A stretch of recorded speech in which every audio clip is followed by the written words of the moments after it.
the darling of all the ladies, not only in country music, but especially on the Grand Ole Opry.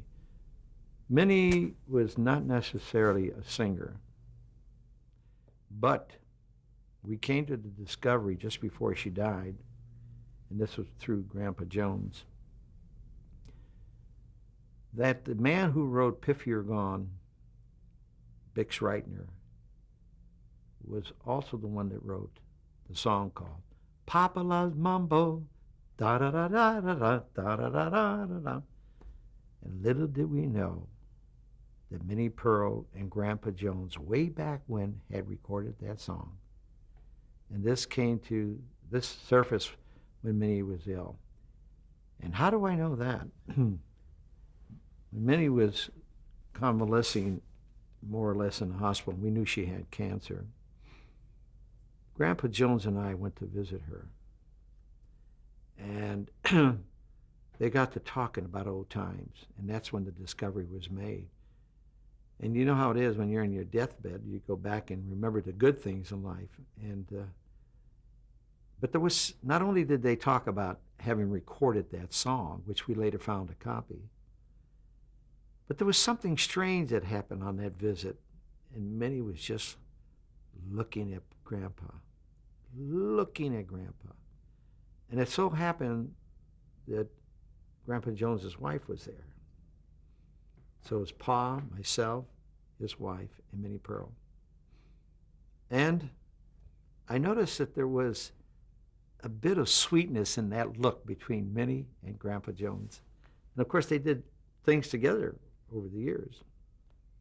So the following weekend, Grandpa was doing the Opry. So he and I were in the dressing room, and we always had fun. I used to imitate him. How you doing today, Pa? And he loved it. So I walked in, I opened the door, and he said, I closed it very politely. And he looked at me in a mysterious way like something is wrong with Sam today. And I said, Pa, now you need to tell me the truth. I said, we went to see Minnie Pearl last week, and she was staring at you. Now, is there a possibility that you two were going together before you each married your respective spouses? And he said, let's not get into that right now. Forget that. We're So the truth came out in a different way. Lovely lady. How was she cast? On her own. We knew of her. Identity. She was a guest on Jonathan Winters. I thought that it was going to be a tough booking for her to be a regular on Hee Haw. So when I said on her own, I was prepared to book her as a guest on the show, keeping in mind that she was not necessarily a singer. And she's the one, when she came in to visit her friends, she's like, well, I'm ready. So, that wide open expression. And certainly I visit with her. And interesting enough, Steve, when you're honest with people and you keep managing agents out, and I know this is going to come back to haunt me, and you tell them what you could afford to pay and so forth, you can make a deal. And, I thought Minnie was going to be an expensive buy, but she was in line with the rest of the salaries. Lovely lady. When she joined the cast, was she already a huge icon in country music and culture, or did it? As a comedian, right? Primarily because of the Opry, or with the Opry, and plus the fact that she was a graduate of had a degree in journalism from the University of Belmont College, rather, in Nashville, Tennessee. So she had a very high, support from people in town. That certainly she was a great socialite. Maybe that's the best way to express it. So she was a welcome addition to the show. And incidentally, she was not one of the original cast members. And she laid out some ground rules.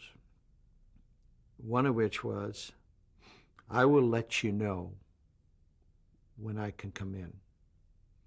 Her preference was to work later in the afternoon. She didn't necessarily appreciate coming in early in the morning, and she didn't really want to go through all that makeup stuff. I mean, to a degree, she accepted that, but she was a business lady. In fact, she lived right next door. Her home was right next door to the governor's mansion, Tennessee. So she was involved with the political world, and everybody knew of her. And she was instrumental in many instances to bring in a lot of politicians to do the show. I remember when Governor Alexander was governor of Tennessee, and they were neighbors. She asked him if he would come in and do Hee Haw, and he did, and played the piano. And I was surprised he did a little honky-tonk piano playing. So Minnie was a great addition and very supportive of the show. Why do you think she was so popular? Why did people love her? Because she had the ability to team up with anybody in the business. Roy Acuff, the Hee Haw ladies, the Opry ladies. She wasn't selfish. In other words, she didn't want to be treated as an individual. Everything she did was joint effort with somebody else.